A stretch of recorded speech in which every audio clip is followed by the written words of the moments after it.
everything was up. But now it's time for us to get Senator Rand Paul's take on this. Senator, from my humble point of view, watching this a few times, you tried to say what was going on in that lab from a paper you were reading, and it's defined as gain-of-function research. He wanted to focus on, in particular, a certain experiment.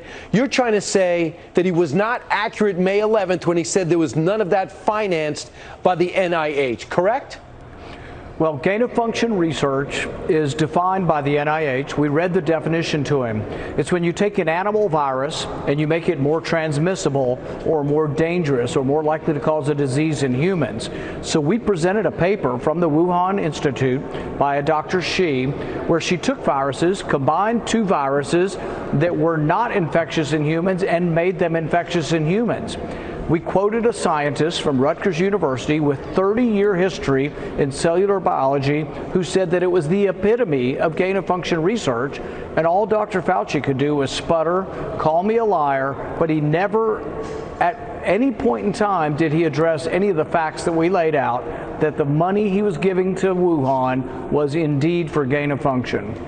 So the significance of this is American money used to finance experiments that we didn't want done in the Wuhan lab. We're seeing more and more people are agreeing with the original assessment and Tom Cotton's original assessment that that's where this whole pandemic started from. That's pretty significant if it's American dollars being used and Dr. Fauci knew about it and is trying to get away from responsibility from it.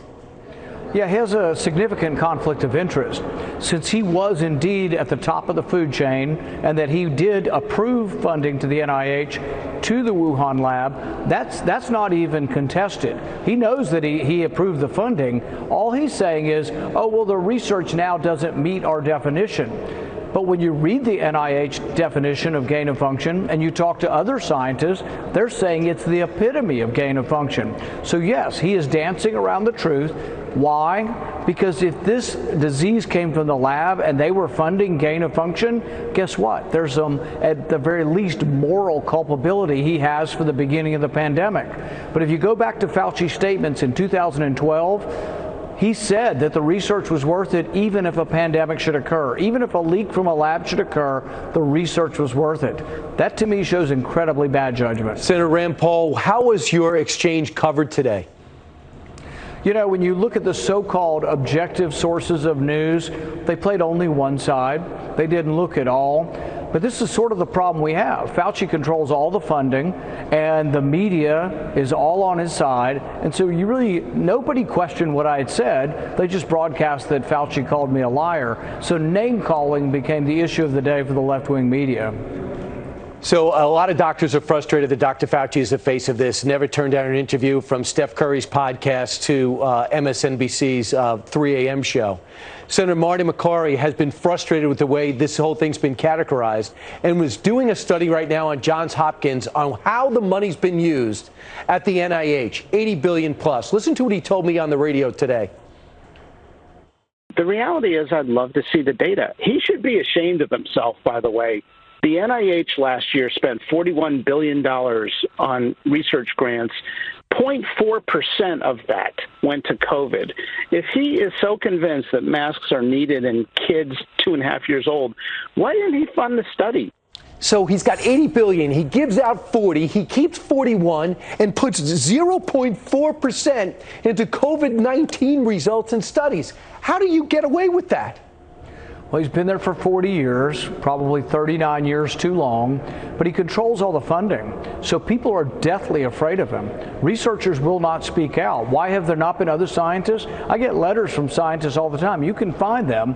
They're very distrustful of what he's saying. They don't think he's making sense. They don't think he's reading the science accurately, but they're afraid to speak out because many of them are university science and they depend on NIH funds, and to cross him means it's the last money you'll ever get. So, by the way, I said Senator McCarry. He's not senator. He's still a doctor at Hopkins.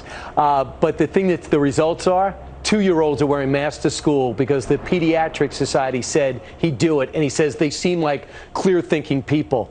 Do the work yourself. You now have 1.5 years worth of data to go through. Go through the data. We paid for it. Final thought? There's no science to have kids in masks. No kids should be wearing masks in America at this point. The death rate is less than the seasonal flu for children. We should treat it like the seasonal flu for children, and we should treat it like the serious illness that it is for those who are older, particularly over 65. Senator, you're forcing me to answer questions, even if the media is not covering it correctly. Thanks so much for spending your time tonight, bringing some color commentary to the exchange today. Thank you.